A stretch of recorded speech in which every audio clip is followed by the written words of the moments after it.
الحمدللہ رب العالمین والعاقبۃ للمتقین والصلاۃ والسلام علی سید الانبیاء والمرسلین اما بعد اعوذ باللہ من الشیطان الرجیم بسم اللہ الرحمن الرحیم ام تریدون ان تسألوا رسولکم کما سئل موسیٰ من قبل ومن يتبدل الكفر بالایمان فقد ضل سواء السبیل صدق اللہ العظیم اللہم صل علی سیدنا و مولانا محمد معدن الجود والکرم وآلہ وصحبہ وبارک وسلم۔ حمد و صلاۃ کے بعد بنی اسرائیل احکام خداوندی سے معاذ اللہ جان چھڑانے کے لیے حضرت موسیٰ علیہ السلام سے لا یعنی بے مقصد اور عجیب سوالات کیا کرتے تھے۔ ان کو کسی چیز کا حکم دیا جاتا تو بال کی کھال اتارنا شروع کر دیتے۔ گائے ذبح کرو تو کہا کس رنگ کی ہو، کس عمر کی ہو، کس طرح کی ہو، دیکھنے میں کس طرح کی معلوم ہوتی ہو۔ ان کی گفتگو سے، ان کے انداز سے صاف ظاہر ہوتا تھا کہ وہ کثرت سوالات سے اپنی جان تو چھڑانا چاہ رہے ہیں پر حکم معاذ اللہ نہیں ماننا چاہ رہے۔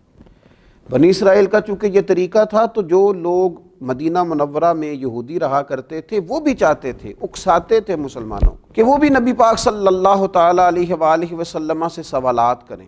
کثرت سوالات کے لیے اکساتے تھے۔ اللہ تعالیٰ نے قرآن مجید میں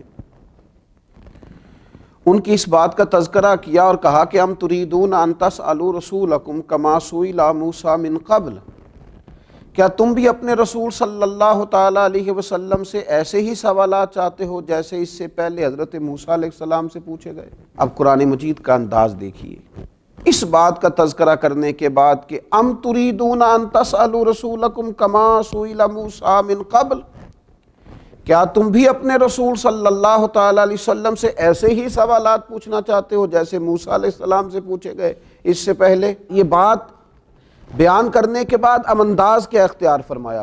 وَمَن يَتَبَدَّلِ الْكُفْرَ بِالْإِيمَانِ، تو جس نے ایمان کو کفر سے بدل دیا فَقَدْ ضَلَّ سَوَاءَ السَّبِيلِ، تو وہ سیدھے رستے سے بھٹک گیا۔ سوال پوچھنا برا نہیں، لیکن اپنے علم میں اضافے کے لیے پوچھا جائے، اپنی الجھن کو دور کرنے کے لیے پوچھا جائے، اپنی معلومات میں اضافے کے لیے پوچھا جائے، اپنے دینی اخلاقی امور صحیح طور پر سر انجام دینے کے لیے سوالات کیے جائے، لیکن بلا وجہ سوال کرنا، بغیر مقصد کے سوال کرنا، فضول ابحاث میں الجھے رہنا، اب تو یہ حالت ہو گئی ہے کہ دیکھنے سے یوں محسوس ہوتا ہے کہ معاذ اللہ شاید دین صرف بحث کے لیے دنیا میں آیا، اور کئی دفعہ تڑپ جاتی ہے طبیعت ان چیزوں کو دیکھ کر کہ ہر وقت بحث، ہر وقت بحث، ہر وقت کچھ چیزوں کو معاذ اللہ تختہ مشق بنا لیا گیا ہے۔ کب مسلمان عمل کرنا شروع کریں گے؟ اتنا سیکھا ہے تو عمل کب کریں گے؟ بہت بڑا یہ روحانی مرض ہے کہ انسان صرف بال کی کھال اتارتا رہے، پوچھتا رہے، عمل کا رستہ اختیار نہ کرے۔ اللہ کے پیارے رسول صلی اللہ تعالیٰ علیہ وآلہ وسلم نے فرمایا تمہیں میں جس چیز میں آزادی دوں مجھے چھوڑے رکھو۔ فرمایا تم سے اگلے لوگ انبیاء علیہم السلام سے زیادہ سوالات کرنے کی وجہ سے ہلاک ہو گئے۔ حضور سید عالم صلی اللہ تعالیٰ علیہ وسلم فرمانے لگے جس چیز کا میں تمہیں منع کر دوں کسی کام سے کرنے سے تو اس سے باز آ جایا کرو، اسے چھوڑ دیا کرو، اور جس کام کے کرنے کا حکم دوں جہاں تک ہو سکے اس پر عمل کرو۔ مقصود تو عمل کرنا ہے۔ صحابہ کرام علیہم رضوان فرماتے ہیں ہمیں نبی پاک صلی اللہ تعالیٰ علیہ وسلم نے 3 چیزوں سے منع کیا۔ ایک تو حضور نے ہمیں کیلو کال سے بحث و مباحثے کرنے سے منع فرمایا، ایک مال ضائع کرنے سے منع فرمایا، اور ایک حضور نے کثرت سے سوالات کرنے سے منع کیا۔ میں کہہ چکا ہوں ضرورت کے لیے سوال کیا جا سکتا ہے، آپ اپنی کسی الجھن کو دور کرنے کے لیے سوال کریں، کسی چیز کو سمجھنے کے لیے سوال کریں، اب جب سمجھ لیا تو اس پر عمل کریں، اور جب آپ کی تسلی ہو گئی ہے تو اب عمل کا رستہ اختیار کریں۔ کیا ساری زندگی مسلمان فقط بحث ہی کریں گے؟ کیا اپنا مزاج ہی اس طرح کا بنا لیں گے کہ ہم نے صرف الجھاؤ پیدا کرنا ہے؟ اور آج تو رواج ہو گیا ہے، الجھاؤ والی بات جتنی زیادہ کی جائے اتنا اسے پسند کیا جاتا ہے۔ اب کوئی انوکھی بات ٹٹول کے لائیں، آپ کہیں کوئی انوکھی بات میں کروں گا، کوئی نرالا فلسفہ بیان کروں گا، ذرا سب سے ہٹ کے چلوں گا، تو یہ آپ کے معروف ہونے کے لیے بڑا اہم سنگ میل ثابت ہوگا۔ لیکن اگر سیدھا سیدھا اخلاقیات کا درس دیا جائے، صحیح عقائد پر قائم رہنے کی بات کی جائے، اللہ اور اس کے رسول صلی اللہ تعالیٰ علیہ وسلم کی فرما برداری کی بات کی جائے اور دین اسلام کے بنیادی اصولوں پر عمل کرنے کی بات کی جائے، تو لوگ کہتے ہیں یہ تو وہی ہے جو سارے کر رہے ہیں۔ خدا کے بندو، دین دنیا میں عمل کے لیے آیا ہے، اخلاق سنوارنے کے لیے آیا ہے، کردار نکھارنے کے لیے آیا ہے، اور دنیا میں پیغام امن اور پیغام محبت اور پیغام توحید و رسالت عام کرنے کے لیے آیا۔ فقط بحث کی جائے گی، سارا دن بحث کی جائے گی، کوئی نہ کوئی نئی بات کریں گے علماء، کبھی احقاق حق کے لیے علمی بات کرنی ہوئی، کوئی علمی مباحثہ کرنا ہوا تو کریں گے، لیکن باقیوں کے ذمے تو عمل کرنا ہے، وہ عمل کریں اور عمل کا رستہ اختیار کریں۔